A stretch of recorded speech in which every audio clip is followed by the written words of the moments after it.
నమస్కారం. ఈరోజు మనం భగవద్గీతలోంచి ఒక ముఖ్యమైన విషయాన్ని కొంచెం లోతుగా చూద్దాం. నమస్కారం. రెండవ అధ్యాయం అంటే సాంఖ్యయోగంలోని 23వ శ్లోకం. దీని ఆధారంగా మనకు దొరికిన సమాచారంతో ఆత్మ గురించి, ముఖ్యంగా దాని అవినాశిత్వం గురించి మాట్లాడుకుందాం. అవును, అవినాశిత్వం అంటే దానికి నాశనం లేదనే తత్వం కదా. సరిగ్గా.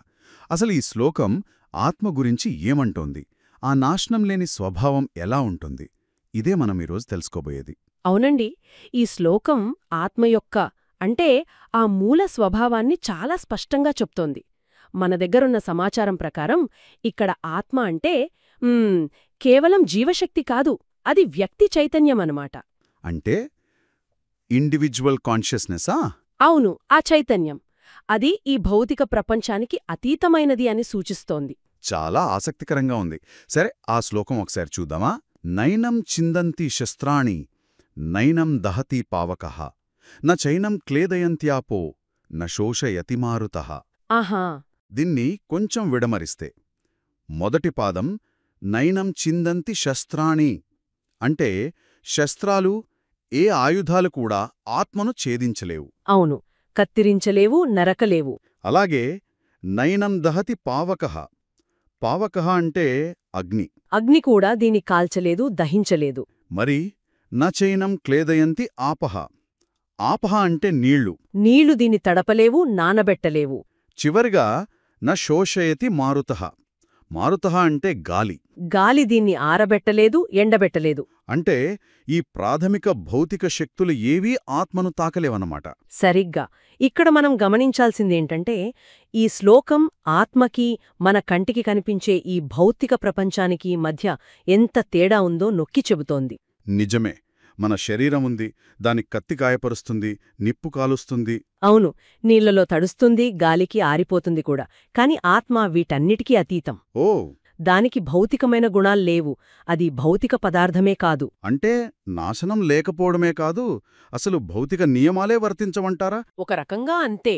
అందుకే గీతలో ఇతర చోట్ల దీన్ని మార్పులేనిది, అవ్యయః అన్నారు. ఎల్లప్పుడూ ఉండేది, నిత్యః అన్నారు, శాశ్వతమైనది.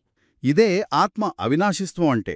అవును, మన దగ్గరున్న సమాచారం కూడా వ్యక్తిగత చైతన్యం యొక్క ఈ శాశ్వతత్వాన్ని హైలైట్ చేస్తోంది. శరీరం పోయినా ఆ చైతన్యం అలాగే ఉంటుందని. ఇది వింటుంటే మరి మనందరికీ సహజంగా ఉండే భయం ఒకటి కదా, అంటే చావు భయం. అవును. లేదా ఏదైనా కోల్పోతామేమోనన్న భయం. మనం సాధారణంగా ఈ శరీరమే నేను అనుకుంటాం. నిజమే. కాని నశించేది ఈ శరీరం మాత్రమే, అసలైన నేను అనే ఆత్మ కాదు అని తెలిస్తే ఆ భయం, ఆ దుఃఖం తగ్గుతాయంటారా? మన దగ్గర కొన్ని ప్రశ్నాజవాబుల ఫార్మాట్లో ఉన్న సమాచారం కూడా ఇంచుమించు ఇదే చెబుతోంది. ఖచ్చితంగా తగ్గుతుంది. అసలు భగవద్గీత చెప్పిన సందర్భమే అది గదా. అవును, కురుక్షేత్రం. కురుక్షేత్ర యుద్ధభూమిలో అర్జునుడు తన బంధువుల్ని, గురువుల్ని చూసి అయ్యో వీళ్లని చంపాలా అని దుఃఖంతో, భయంతో కుంగిపోయినప్పుడు శ్రీకృష్ణుడు చెప్పిన మొట్టమొదటి అతి ముఖ్యమైన విషయాల్లో ఇది ఒకటి. నువ్వు చంపేది శరీరాలను మాత్రమే, వారి ఆత్మలను కాదు. ఆత్మకు చావు లేదు. ఆ జ్ఞానమే అర్జునుణ్ణి మళ్లీ కర్తవ్యం వైపు నడిపించింది. అవును. కాబట్టి ఈ అవగాహన దుఃఖాన్ని, భయాన్ని దాటడానికి ఖచ్చితంగా ఉపయోగపడుతుంది. నశించే వాటిమీద కాకుండా శాశ్వతమైన దానిమీద దృష్టి పెట్టమని ఇది మనకు దారి చూపిస్తుంది. మరి ఈ శరీరం, ఆత్మ వేరు అనే జ్ఞానం, ఇది కేవలం ఇలా మాట్లాడుకోవడానికేనా, లేక మన ఆచరణలో అంటే మన జీవితంలో దీనివల్ల ఏమైనా ఉపయోగం ఉందా? ఖచ్చితంగా ఉంది. ఇది ఆధ్యాత్మిక సాధనలో ఒక మూలస్తంభం లాంటిది. ఎలాగంటారు?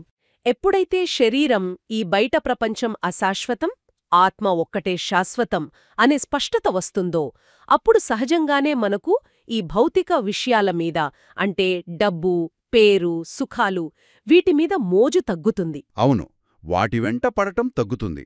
అవును, మనసు కొంచెం లోపలికి తిరుగుతోంది. అసలు ఆత్మ అంటే ఏంటి, దాన్ని తెలుసుకోవాలి అనే ఆలోచన, ఆ జిజ్ఞాస పెరుగుతోంది.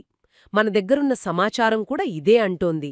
ఈ జ్ఞానం ఆధ్యాత్మికంగా ఎదగటానికి ఎలా ఉపయోగపడుతుందో చెబుతోంది. అద్భుతం. అంటే మొత్తంగా మనం చూస్తే గీతలోని ఈ 3వ శ్లోకం మనకు స్పష్టంగా చెప్పేదేంటంటే ఆత్మ అనేది భౌతిక శక్తులు ఏమీ చేయలేనిది, నాశనం లేనిది, మార్పు చెందనిది, శాశ్వతమైన చైతన్య స్వరూపం. అవునండి, అదే దాని సారాంశం. శరీరం అనే బండి పాడైపోయినా లోపలున్న ఆత్మ అనే ప్రయాణికుడు తన ప్రయాణం కొనసాగిస్తూనే ఉంటాడన్మాట. సరే, ఈ చర్చ మనకు చాలా విషయాలు స్పష్టం చేసింది. కానీ ఇది నాలో ఇంకో ప్రశ్నను రేకెత్తిస్తోంది. చెప్పండి.